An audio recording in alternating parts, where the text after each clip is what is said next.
dead. Ayahuasca means the vine of the dead or the vine of souls. Iboga is the plant that enables people to see the dead.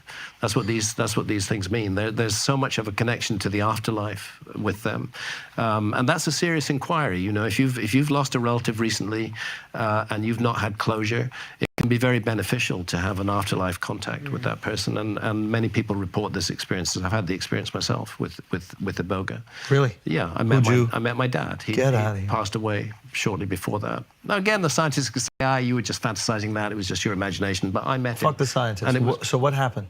He came to me in the vision. It was shadowy, but he basically made me feel okay about the key issue, which was I was not with him at his deathbed. And I was haunted by that. And after that, I didn't feel haunted by it anymore. And increasingly with my experiences with psychedelics over many decades now, I have no fear of death. I don't fear death. I do fear pain. I do fear humiliation. Old age, I'm 72, 73 next birthday.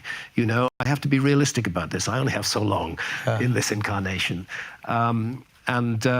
As we get older, our bodies get infirm, get weaker, we become more and more dependent. I don't like being dependent on others in any way, and I detest pain, and I would like to. Who doesn't? And I'd like to avoid it as much as possible. But death, I don't fear, and I'm not even anxious about it. When it comes, I regard it as the next great adventure, and I hope that's what it's going to turn out to be.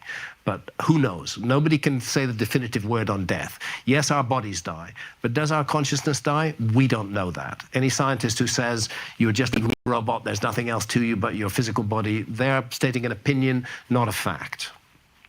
So for me, it's the beginning of a next great adventure, and I think psychedelics they've helped me with this, and I know from the recent science that's being done that they are helping people who are terminal, who are anxious about death. Again, psilocybin is the one that's most generally trialed in this respect. They tend to lose the fear of death. They don't fear it. And losing the fear of death is, I think there's a difference between a fear of death and a fear of maybe missing out on what's going on. For example, like let's say you were to do some sort of like rock climbing thing with no ropes. You would probably be afraid of dying.